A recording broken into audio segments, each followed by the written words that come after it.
To my channel. And friends, आपने thalassaemia का नाम तो सुना होगा। ये बहुत ही गंदी जो है ब्लड डिजीज़ है। गंदी इसलिए क्योंकि एवरी 15 to 20 डेज में जो है ब्लड चेंज करना पड़ता है। और क्योंकि मैं खुद इंजेक्शन से बहुत ज़्यादा डरता हूँ, क्योंकि एक बार मेरा ब्लड टेस्ट हो रहा था तो मैं 2 घंटे उसके बाद रोया था बहुत ही बुरी तरह से। फिर मेरी मम्मी ने मेरे लिए एक स्नैक बना था, तब मैं शांत हुआ था। तो एक्चुअली ये जो किड्स है ना, उनमें मतलब उनको होता है, तो आज उसी टॉपिक पे हम बात भी करने वाले हैं। तो वो बच्चों को, मेरे एज के हैं वो या मुझसे थोड़े बड़े या मुझसे थोड़े छोटे, तो मैं वही सोचता हूँ एवरी 15 डेज में उनको बार बार जो ये नीडल होती है वो कितना दर्दनाक होता होगा ना। सो आज हम उस पर ही बात करने वाले हैं। हाय। तो अभी आप मुझे बस थैलेसीमिया के बारे में इंफॉर्मेशन देंगे। हाँ, ज़रूर, क्यों नहीं। अभी आपने बोला कि आप इंजेक्शन से डरते हो और उससे आपको रोना आता है। ये बच्चे भी वैसे ही हैं एकदम आपके जैसे, लेकिन उनके पास कोई ऑप्शन नहीं है, क्योंकि ये बच्चों को खून चढ़ता है।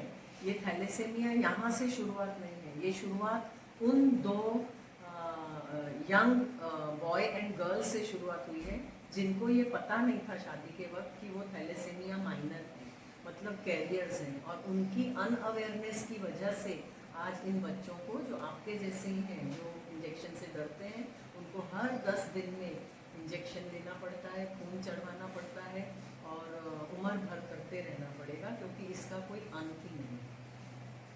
तो ये जो है, इसलिए मैंने जब बोला कि ये बीमारी उस कपल के बारे में है जिन्होंने शादी की और उनको पता नहीं था कि वो माइनर्स हैं, तो इसी के ऊपर मैं आपको थोड़ा सा एक्सप्लेन करती हूँ कि थैलेसीमिया माइनर और थैलेसीमिया मेजर, ये दो टाइप होता है।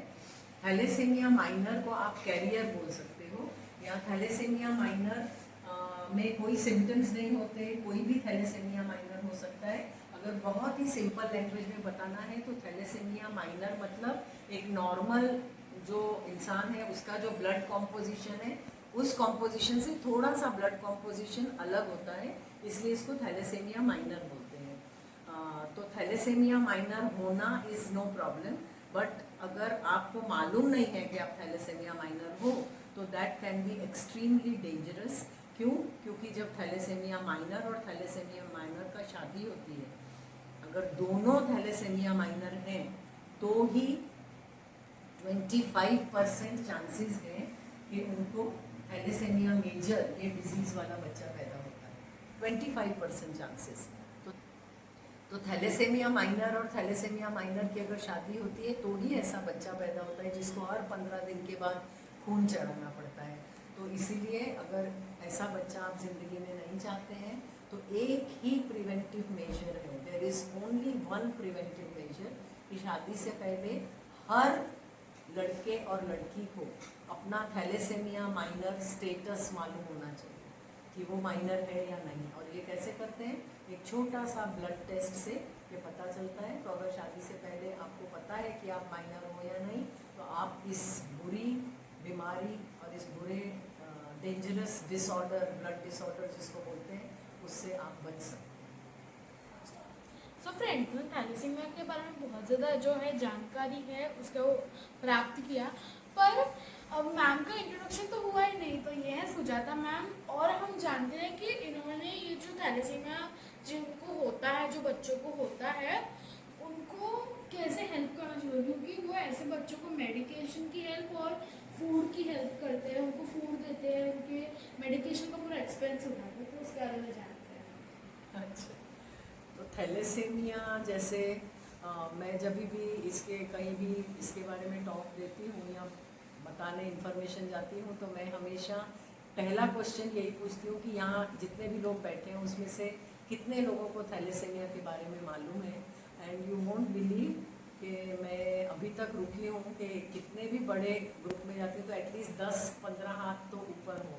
लेकिन मतलब मेरा कहने का मतलब यह है कि अनअवेयरनेस अबाउट थैलेसीमिया इतना ज़्यादा है कि किसी को मालूम नहीं है। इसीलिए आज भी 15,000 से ज़्यादा थैलेसीमिक मेजर बच्चे पैदा हो रहे हैं हर साल भारत में, और इतने ज़्यादा बच्चे पैदा हो रहे हैं। तो पर लेकिन आप लोगों जैसे ही मैं भी थी, एक 16 साल पहले मुझे भी थैलेसीमिया के बारे में कुछ मालूम नहीं था। I had never even heard the name. लेकिन वो जैसे बोलते हैं ना कि शादी के वक्त पे जोड़ियाँ ऊपर से बन के आती हैं, वैसे ही मेरी भी जोड़ी थैलेसीमिया के साथ बन के ही आई है शायद। क्योंकि मैं अपने ऑफिस जाती थी, आराम से ऑफिस जाने के, हस्बैंड के सुबह जाना शाम को आना, बच्चे थे, अच्छी खासी ज़िंदगी चल रही थी। अब तो बहुत ही बेहतर हो गई है। लेकिन उस वक्त मुझे मेरी एक फ्रेंड का फ़ोन आया। उसने बोला कि एक माँ है और एक बच्ची है जिनको मदद की ज़रूरत है। यहाँ पे मैं ये बोलना चाहूँगी कि हमको भगवान हमेशा एक सिग्नल देता है, वो सिग्नल हमको पकड़ना चाहिए। और वो शायद मुझे ऐसी उस वक्त भगवान ने बुद्धि दी और मैंने वो पकड़ा। मैं उस दिन ऑफिस नहीं गई और वो बच्चे को और उसकी मम्मी को मिलने गई, और वो काफ़ी डरे हुए कोने में बैठे हुए थे।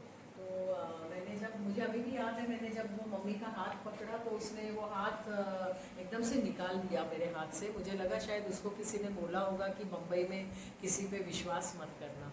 और फिर मैंने उसको बोला कि मैं आपके मदद के लिए आई हूँ, तो आप मुझे जो भी है बताओ, आई विल हेल्प यू। तो इतना कहना था तो पता नहीं क्या जुड़ गया, कुछ लिंक की। She started crying. और फिर उसने मुझे बताया कि उसकी बेटी को बार बार खून चढ़ाना पड़ता है, अगर खून नहीं चढ़ाएंगे तो उसकी डेथ हो सकती है। तो इसीलिए उसके हस्बैंड को ऐसी बीमार बच्ची नहीं चाहिए। तो उसके हस्बैंड ने बोला कि हम चुपचाप इसको खून नहीं चढ़ाएंगे, तो खून ना चढ़ाने से उसकी तबीयत धीरे धीरे ख़राब हो जाएगी और वो मर जाएगी। तो हम दोनों हस्बैंड वाइफ आराम से ज़िंदगी बिता सकते हैं। So I want you as my wife, और मेरे को ये बीमार बच्ची जो नहीं चाहिए।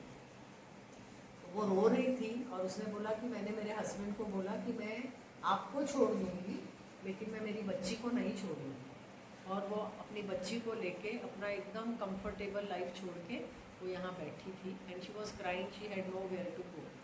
और मैं जब वो रो रही थी उस वक्त मुझे लगा कि वो जब अपनी बात बता रही थी तो मुझे उसमें दुर्गा देवी नज़र आई। मैंने बोला इतनी स्ट्रेंथ, ना पढ़ाई लिखाई है, ना बम्बई में किसी को जानते हैं, ना पैसा है उनके पास, लेकिन एक माँ का सिर्फ दिल और वो कॉन्फिडेंस कि मैंने उसके हस्बैंड को छोड़ के यहाँ आई थी। मैंने भी उसका हाथ पकड़ा और मैंने बोला कि मैं आपको हेल्प करूँगी। दूसरे दिन मैं उनको सायन हॉस्पिटल लेके गई, और वहाँ जाके जब मैंने देखा तो आई वॉज एकदम सरप्राइज, रादर शॉक टू सी इतने सारे बच्चे हाथों में सुइयाँ लगा के ब्लड ट्रांसफ्यूजन ले रहे हैं। मैंने वहाँ पे डॉक्टरों से बात की, तब उन्होंने मुझे बताया कि इन सबको थैलेसीमिया है। तो मैंने वो वर्ड ज़िंदगी में पहली बार सुना था। तो उन्होंने बोला इनको हर 15 दिन में खून चढ़ाना पड़ता है क्योंकि इनके बॉडी में हीमोग्लोबिन नहीं बनता है। ये एक ब्लड डिसऑर्डर है जो जेनेटिक है, जो उनको उनके मम्मी पापा से मिला है।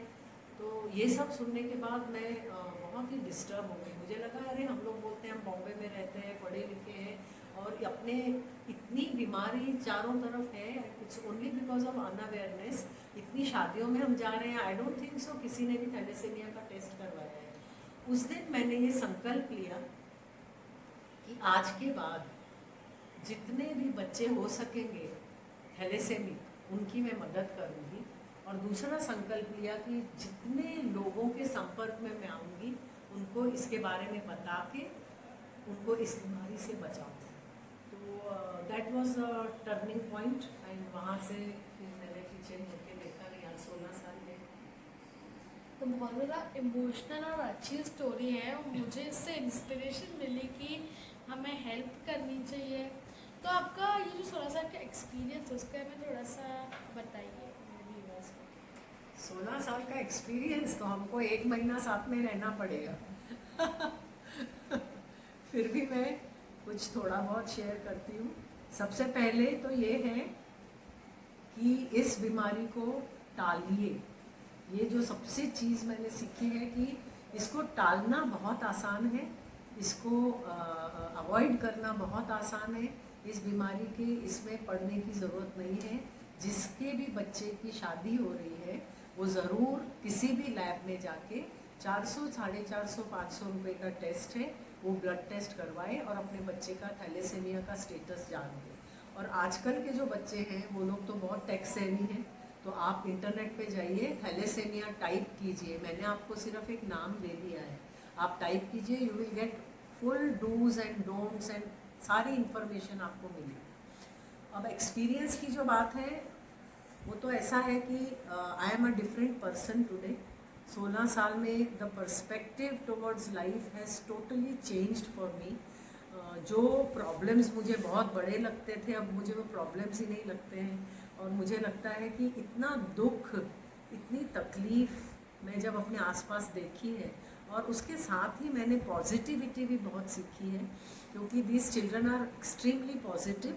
मैंने अभी भी आपको बताया था, जब मैं उनसे पूछती हूँ, कभी कभी मैं ऐसे निराश ऐसे बैठी हूँ, लेकिन वो लोग हमेशा हंसते हैं, they can carry smile on them. मैं उनको हमेशा पूछती हूँ आप कैसे हो, तो वो बोलते हैं हमारी बैटरी रिचार्ज हो गई है 15 दिन के लिए, मैंने आज ही ब्लड ट्रांसफ्यूजन कराया है। तो see the acceptance of situation, किसी भी सिचुएशन को एक्सेप्ट करना इतनी पॉजिटिविटी के साथ, ये आसान नहीं है, और बचपन से उनके लिए बहुत मुश्किल है। जैसे आज आप मिले होंगे थोड़े बच्चों को, उसमें से एक ने एक सेंटेंस बोला जो मेरे दिल पे लगा, कि वो लोग जितना लाइफ एंजॉय करते हैं उतना हम नहीं कर पाते हैं। तो बच्चों, हर बच्चा तो बच्चा है, टीनेजर है, हर एक के मन में वैसी ही उम्मीदें हैं, सब कुछ है। तो ये एक मैंने देखा कि उन सब प्रॉब्लम्स को बहुत अच्छे से फाइट करते हैं, बहुत अच्छे से फाइट करते हैं। तो ये मेरा एक एक्सपीरियंस बहुत है।